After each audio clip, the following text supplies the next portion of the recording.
Hey everyone, I'm back with an Epstein update. Today I'll cover Stephen Hawking, Thorborne Jagland, Todd Blanche, Tom Hanks, and Vincent Babino. I'll also give updates on those I covered in my previous episodes. First up today is Stephen Hawking, whose name appears in the unsealed Jeffrey Epstein court documents in a limited, non-accusatory context. There is no evidence, victim testimony, or allegation of wrongdoing against Hawking in these files. He is not accused of any sexual misconduct, trafficking involvement, or illegal activity. The most prominent reference comes from a January 2015 email Epstein sent to Maxwell, in which Epstein suggests offering a reward to any of Virginia Giuffre's friends, acquaintances, or family who could disprove her claims. He specifically cites as one of the strongest examples the new version in the Virgin Islands that Stephen Hawking participated in an underage orgy. This is framed by Epstein as an unsubstantiated version of events from Giuffre, one of Epstein's victims and key accuser, not as proven fact. The files contain no direct statement from Giuffre making this claim, no supporting evidence, photos, or testimony linking Hawking to any orgy or underage activity. Epstein was using it defensively in the context of the Giuffre-Maxwell lawsuit, which settled in 2017. Multiple outlets reviewing the full documents emphasize there are no further references to Hawking and no evidence that he did in fact take part in any illegal behavior. Hawking, who died in 2018, met Epstein around early 2006, shortly before Epstein's Florida charges for soliciting prostitution from a minor. The files reference, via photos and context, that Hawking attended a professional physics conference called Confronting Gravity, organized by physicist Lauren Krauss and funded and hosted by Epstein in the U.S. Virgin Islands in March 2006. Around 20 top scientists, including Nobel laureates and future ones, participated. Events included discussions at the Ritz-Carlton on St. Thomas, a beach barbecue, and a submarine trip, and some attendees visited Epstein's private island, Little St. James. Hawking, who had ALS, participated in these activities, including the submarine ride, as part of this academic gathering. Epstein later described such events as professional achievements. Later batches of files include photos from this 2006 event, such as one of Hawking smiling with a drink flanked by two women in bikinis.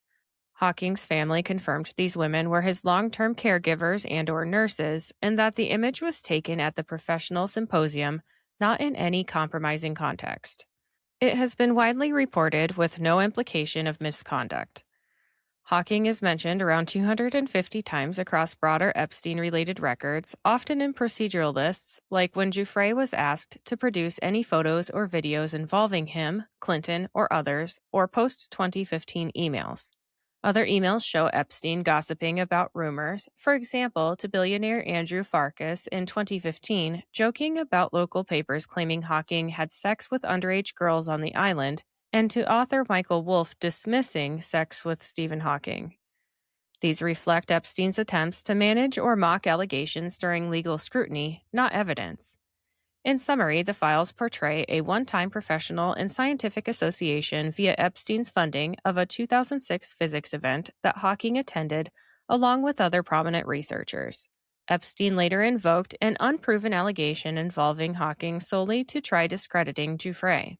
Hawking's presence was part of Epstein's pattern of courting scientists for prestige, with no illicit activity reported by attendees at the time. Next up is Thorborne Jagland, a prominent Norwegian politician, former Prime Minister, Foreign Minister, Secretary General of the Council of Europe, and chair of the Norwegian Nobel Committee. Jagland has a significantly more extensive and scrutinized connection to Jeffrey Epstein than Stephen Hawking did, based on the unsealed Epstein files and subsequent developments. Unlike Hawking's limited one-time professional association, Jagland's ties involved years of personal correspondence, stays at Epstein's properties, and mutual exchanges of favors or access. These emerged prominently in batches of Epstein documents released by the U.S. Department of Justice, triggering major fallout in Norway.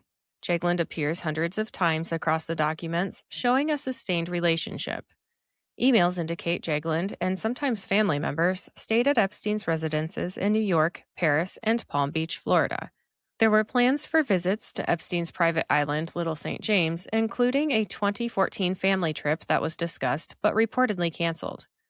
Jagland has denied ever visiting the island. Norwegian authorities investigated whether Jagland received gifts, travel expenses covered by Epstein, loans, or other perks while holding high public offices, and one email referenced Jagland seeking Epstein's help financing an Oslo apartment. Epstein leveraged the connection for prestige, name-dropping Jagland as Nobel head and outreach to elites like Richard Branson, Larry Summers, Bill Gates, and Steve Bannon. In return, Jagland sought Epstein's insights and facilitated contacts. For example, a 2018 email where Epstein asked Jagland to connect him with Russian Foreign Minister Sergei Lavrov, and Jagland said he'd suggest it. In 2013, Jagland hosted Epstein and Bill Gates at his Strasbourg residence, and some emails included odd references, like Jagland mentioning extraordinary young girls in Albania to Epstein in 2012, though context appears non-sexual. The files contain no victim testimony, photos, or evidence accusing Jagland of sexual misconduct, underage involvement, or trafficking. Mentions focus on social and financial ties, not criminal acts on his part. The file releases sparked a major scandal described as shattering Norway's image of integrity. Norwegian police in the Economic Crime Unit opened a corruption probe in early February 2026, suspecting aggravated corruption over accepting improper benefits tied to his official roles. The Council of Europe waived Jagland's diplomatic immunity to allow the investigation, and on February 12th, he was formally charged with aggravated corruption. Police searched his properties, and in late February, reports emerged that Jagland, then 75, was hospitalized and in critical condition after an apparent suicide attempt amid the stress of the charges and scandal. Broader fallout included parliamentary inquiries into Norway's foreign ministry and other figures linked to Epstein. Jagland has consistently denied wrongdoing or criminal liability, with his lawyers stating full cooperation and confidence in the outcome. He has emphasized that association alone doesn't imply guilt. On to U.S. Deputy Attorney General Todd Blanche. Blanche has no personal or direct social or financial relationship with Jeffrey Epstein as documented in the unsealed Epstein files or related investigations. Unlike figures like Hawking or Jagland, Blanche's connection is strictly professional and post-Epstein's death, stemming from his role in the U.S. Department of Justice under the Trump administration. Blanche became centrally involved in Epstein issues due to the Epstein Files Transparency Act, and he led the DOJ's massive release effort. In January 2026, he announced and oversaw the publication of over 3 million additional pages, plus over 2,000 videos and over 180,000 images, bringing the total to nearly 3.5 million pages in compliance with the Act. He held press conferences declaring the review complete, stating no new prosecutable evidence emerged against additional individuals, and emphasizing victim protections. In interviews, he defended the process, denied withholding files for political reasons, and rejected conspiracy theories. He addressed specific controversies, such as partial redactions or missing pages in releases, and asserted the DOJ had no basis for new U.S. prosecutions. Earlier this month, Democratic Senator Ron Wyden accused Blanche of intervening to block the DEA from releasing an unredacted 2015 OCDETF memorandum on a drug trafficking and prostitution probe involving Epstein. Blanche publicly denied this, calling it a completely fabricated story for clicks, and noted the document was available unredacted in a DOJ reading room for congressional review, but Wyden allegedly hadn't visited that room to search for the information he claimed was hidden. This sparked ongoing partisan sparring, with Wyden demanding full release and alleging cover-ups, but Blanche maintained compliance with the law and committed no obstruction. Moving on to Tom Hanks, which is a strange name to appear as he has zero substantiated ties to Jeffrey Epstein. He has no documented personal, social, financial, or professional relationship with Jeffrey Epstein in the unsealed Epstein court documents, flight logs, Black Book, victim testimonies, or the massive DOJ releases. So why the persistent rumors? Hanks has been a frequent target of disinformation and conspiracy theories tied to Epstein since at least 2020, amplified by social media. Fake client lists or island visitor lists circulating online have been repeatedly debunked by fact-checkers like Reuters and PolitiFact. These are fabricated documents not present in any real Epstein files. Viral hoaxes include claims Hanks fled to Israel, converting to Judaism after Epstein list releases, debunked as a fake CNN video report by Reuters in 2024. There have been allegations he was denied entry to Greece or had citizenship revoked due to Epstein mentions, which were entirely fabricated, and there are false stories of Hanks revealing names on TV with Colbert or Stewart, but those are AI-generated or edited fakes. Some 2026 reports note Hanks' name appears in passing references, but these are incidental, non-incriminating, and show no direct contact or recorded interaction. Fact checks emphasize context. Mere mentions in vast files don't imply involvement. Last for today is Vincent Babino, who appears in the Epstein-related documents only as part of a broad DOJ letter to Congress in February 2026, following the massive releases under the Epstein Files Transparency Act. This is similar to Tom Hanks' situation. His name is on a long list of hundreds of individuals mentioned anywhere in the files, but with no evidence of any actual connection to Jeffrey Epstein. In mid-February 2026, Attorney General Pam Bondi, with input from Deputy Attorney General Todd Blanche, sent a letter to Congressional Judiciary Committee leaders explaining redactions and compliance with the act. The letter included a non-exhaustive list of over 300 high-profile names that appear at least once in the 3.5 million pages, emails, logs, photos, and other records released. Vincent Babino is listed alphabetically among them, and the DOJ explicitly stated names appear in a wide variety of contexts, such as direct communications for some, travel records, legal or investigative materials, media references, press clippings, or unrelated portions of documents. Inclusion on this list does not imply wrongdoing, involvement, or even direct contact with Epstein or Ghislaine Maxwell. Many names, like Princess Diana or Elvis Presley, are incidental mentions only. In summary, Vincent Babino has no documented personal, professional, or criminal relationship with Jeffrey Epstein based on the files. No fallout, investigations, or specific allegations have emerged for him, mirroring the pattern with other non-connected names dragged into viral lists amid the 2026 disclosures. Since we're on the topic of incidental mentions, I may as well mention a few more. Elvis Presley, Marilyn Monroe, Janis Joplin, Kurt Cobain, Princess Diana, Pope John Paul II, Queen Elizabeth II, and Prince Philip. Now it's time to do an update on new information that has come out since my previous episodes, but first, let me tell you about my sponsors quick. Sometimes I get on a roll cleaning or gardening, and I need a boost but don't have time for a meal. Big Fork Brand's pork jerky is the perfect choice to keep my momentum, offering high-protein snacks for on-the-go energy boosts. Not only do they offer pork jerky, but they also make pork sticks, bacon sausage, bacon hot dogs, and burger and hot dog sauces. Products come in a variety of delicious flavors, including Thai green curry and maple and brown sugar for the meat options, and gangster and Chicago fire for the sauces. I personally think the original flavor of the pork jerky hits just right after tackling a big chore. It's a little salty and very flavorful. My discount code gives you 20% off your entire order, and it's currently the best deal available. Just visit bigforkbrands.com and enter in my promo code JADE, that's J-A-D-E, at checkout. Are you looking for a gift for a music lover, or maybe some apparel to show off your quirky side? Old Glory has you covered. With over 300,000 officially licensed items covering music, sports, entertainment, and pop culture, you're guaranteed to find the perfect item. They even have seasonal gear. My husband enjoys the Beatles and Led Zeppelin apparel, and I love the Billy Idol apparel. I even found items for my fellow plant enthusiasts.